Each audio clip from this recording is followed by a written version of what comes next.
जगन्नाथ आम आराध्य आम परिचय आम आत्मा आम गर्व प्रति ओडियांक प्राणपिंड आम महाप्रभु सबुथिरे बड़ आम मणिमा शह शह वर्ष धरी ओडिशार पुरीमाटी रे स्वयं विराजी अछंती से भाई भौणी को सांगरे धरी रचि चली मानवीय लीला दारू विग्रह भावे पूजा पाउछंती चतुर्धा मूर्ति।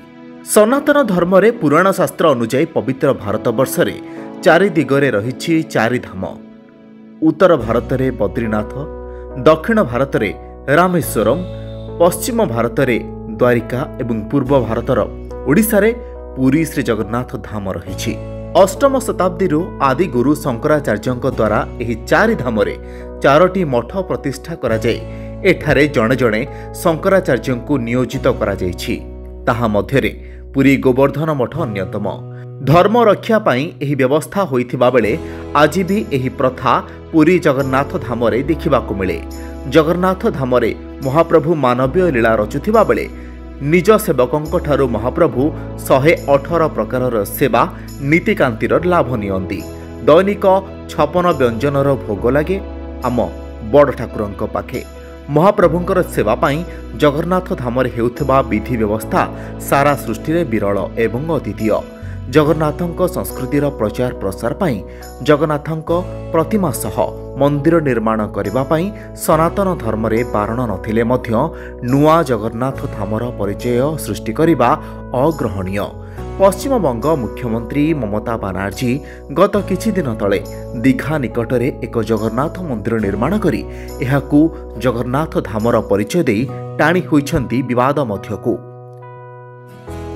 सारा राज्यरू अनेक जगन्नाथ प्रेमी जगन्नाथ संस्कृति गवेषक एही घटना को दृढ़ निंदा जणाई ममता बनर्जी एभली कार्य पाई समालोचना करुछंती। पुरी जगन्नाथ मंदिरर सेवायतंक पक्षरु दीघा जगन्नाथ मंदिर प्रतिष्ठा उत्सव रे जोग न देबा नै बारण करा जायथिले मध्य एहाकू अमान्य करी किछि सेवायतंक दीघा जगन्नाथ मंदिर प्रतिष्ठा रे जोग देबा एही घटना को आहुरी अधिक विवादीय कराइछि। एभली घटना को नहीं आम सरकार एहाकू निंदा करबा सह दीघा जगन्नाथ मंदिर विवादर तदंत निर्देश दैछंती आईन मंत्री। श्रीमंदिर प्रशासन को अंतरीण तदंत करने निर्देश दिया जायछि। तदंत करा जाय सत्यासत्य जनमानस को आनिबाकू व्यवस्था हेबा नै निर्देश दिया जायछि। केही दोषी साब्यस्त हेले दंड विधान मध्य करा जाय पारे बोली प्रतिक्रिया दिएछंती। दीघारे जगन्नाथ मंदिर हेबा एहाकू जगन्नाथ धामर नाम देबाकू नै विवाद आरंभ होइथिबा बेले एहाकू जगन्नाथ धामर ना दे आम जगन्नाथ संस्कृति प्रति कुठारघात हेउथिबा राज्यवासी प्रतिक्रिया दैछंती। एटा पूरा अनुचित। एथिपाई हमर जो पुरीर जो पंडा महाशय जाइथिले सेठी से संपूर्ण दायी। से निश्चय किछि कोटी कोटी टंका नेई चंती कि न नेई चंती से ही कहि परिबे। आमे एगुडा कहि परिबु किंतु एबे कहउचंती कोन ना नवकळबर किछि किछि काठ बळिथिला। तापरे तांको कालकाटा सेठी कहउचंती गोटे कथा एठी हमर आउ गोटे कथा कहउचंती। कारण दीटा जाक आपण मानक भली जो माने सांबादिक माने अछंती तार रेकर्डिंग रखछंती ना विजुअल भी रखिछंती। तेनु से जो फांकी दउचंती भगवान तांको निश्चय दंड देबे एथरे तिळे मात्र संदेह नाही। से बरो एते प्रकार हमर गंडगोल न हेई एते आंदोलन न हेई प्रकृत सत्य कथाटा कहिदेले कोन क्षति होउची। भगवान को से क्षमा मागी देबे भूल मागी देबे मु प्रभु मु भूल करिछि।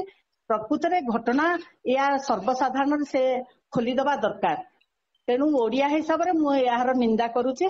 तेणु जहा हेइची ताकू से जगन्नाथ मंदिर तो तोलिबा को मना नहीं कि जगन्नाथ बलभद्र मां सुभद्रा को आउ चक्र को सुदर्शन चक्र को बसेबार मना नहीं किंतु ए नाम गुड़िक परिवर्तन करबा दरकार। आ प्रकृत रे सत्य घटना कोन हेइची सेही जो हमर महाशय जाइथिले बड़ देउळरू से ही प्रकृत सत्य कथा कहिदेले मानिदेले किछि एते आंदोलन आडिके जीवनी कि एते गंडोल आडिके कथा जीवनी। एथिपाई हमर बीजेपी सरकार को अनुरोध करूछु यार तुरंत समाधान करा जाऊ।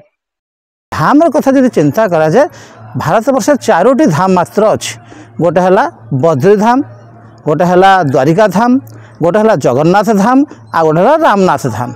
एटा तार पौराणिक तत्व मध्य रही। बद्री धाम हला जन्म धाम विष्णुकर जन्म से जन्म होते तेणु से उष्म प्रस्रवण अच्छी और शीत भितर से स्नान करा जाए से स्नान धर्म धाम बोली कह जाए। तापर है द्वारिका है भूषण धाम से विभिन्न प्रकार अंग वस्त्र इत्यादि थाए से तेणु युवक अवस्थार धाम से द्वारिका धाम। तापर है भोजन धाम है जगन्नाथ धाम ये विभिन्न प्रकार 56 प्रकार भोग बोली जो कह जाए एठार जगन्नाथ धाम। तापर है शयन धाम है रामनाथ धाम। धाम हूँ केवल 4टा तापर पंचम धाम हो पार ना से जगन्नाथ मंदिर कहतु जगन्नाथ क्षेत्र कहतु एमती कौन गोटे कलेक्शन हे किंतु जो धाम बोली शब्दटा से धाम शब्दटा संपूर्ण अजौक्तिक मु अंततः यहाँ स्वीकार करना पसंद करना। प्रथम कथा हूँ तो गोटे मंत्र आम कहे कृते च बद्रिकानाथम च रेतयाम सेतु शंकरम द्वापरे द्वारिकानाथम च कलौ श्री पुरुषोत्तम। 4 धाम रे 4टा दियो नाथ हिसाब से अच्छा तेरे पंचम धाम आउ हो पार ना 4 धाम रे 4टी शंकराचार्य भी अच्छा केवल जेहेतु काशी रे शंकराचार्य गोटे से रहीकि दीक्षा नहीं से गोटे अलग गोटे शंकराचार्य पीठ अच्छी किंतु 4 वेदर पीठ अनुसार बद्री द्वारिका रामनाथ पुरी से पुरी की कलौ श्री पुरुषोत्तम कलिजुगर श्रेष्ठ पीठ हिसाब से जगन्नाथ पुरी की ये पुणी कौन ना गोवर्धन मठ ऋग्वेदीय मठ 4 वेदरे ऋग्वेद जमी श्रेष्ठ तेणुक ऋग्वेद को प्रथम हिसाब से आम जगन्नाथ धाम को कलिजुगर श्रेष्ठ धाम बोली कहुई। अन्य द्वितीय धाम से ना गोटे आश्चर्य लगे समुद्र कूल पाखे सबू मंदिर कौन जगन्नाथ धाम हो पार। द्वितीय कथा आ गोटे पुणी शास्त्र अच्छी जे भगन द्वय न पूजेत आपण मैंने देखिए 2टा मूर्ति सेठी अच्छी पछरे सिंहासन उपरे पछरे अच्छी जगन्नाथ बलभद्र सुभद्रा पाषाणर मणि विग्रह तापर छोट छोट जगन्नाथ अच्छी दारु विग्रह तेने 2टा मूर्ति भी पूजिबार पूजन हेबार शास्त्र विधि कौन ना। जगतरनाथ जगन्नाथ कालिया शांत 4 कोटी ओडियांकर प्राणर देवता एवं यही जगन्नाथ केवल पुरी धाम श्रीक्षेत्र में ही दारु रूपे आविष्कार होते एवं से आसीथिले जगन्नाथ द्वापर जुगर शेष आसीथिले एवं जो अनंत कोटि विश्व ब्रह्मांडर नाथ तांकु ग्रहण करागला विश्वकर्मा ही तांकु तैयारी करथिले एवं से निजे ही विश्वकर्मा रूप में प्रतीयमान होते समग्र भारत वर्ष रे केवल धाम कहले 4टी धाम से धाम भितर श्रीक्षेत्र पुरी होउछंती मुख्य धाम जो जगतरनाथ जगन्नाथ विराजमान करछंती एवं समग्र विश्वर जिते अच्छी समग्र विश्वर जिते मनीष समस्ते केवल पुरी रे श्रीक्षेत्र जगन्नाथ धाम बोली गोटे धाम बोली कहती एवं जगन्नाथ को समस्ते स्वीकार करती।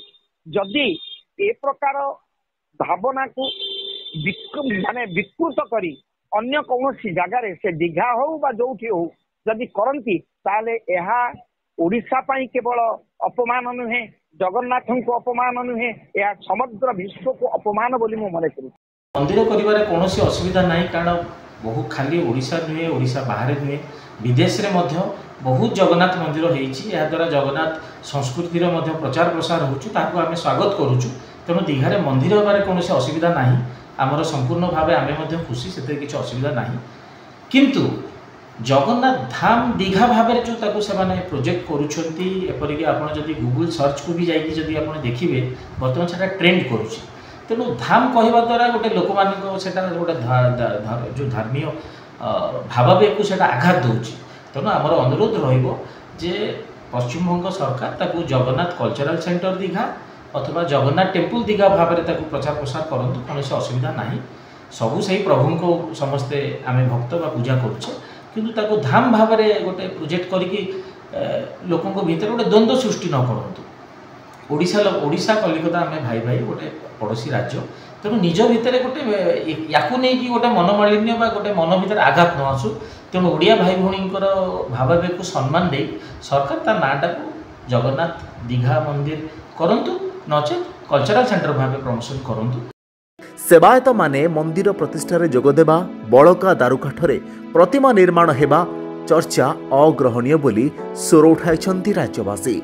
एहा उपरे प्रतिक्रिया दे राज्य उपमुख्यमंत्री प्रभाती परिडा कहिसंती जगन्नाथ काहार गर्व सहंती नहीं, जे गर्व करुछि तार अहंकार निश्चय भांगिब। तेबे आगामी दिन में यह प्रतिवादर स्वर अधिका हेबा नहीं आशंका हेउतबा बेले ममता बनर्जी को निज दोष सुधारे नेबा उचित बोली साधारण प्रतिक्रिया मिली। ब्यूरो रिपोर्ट, खबर ओडिशा।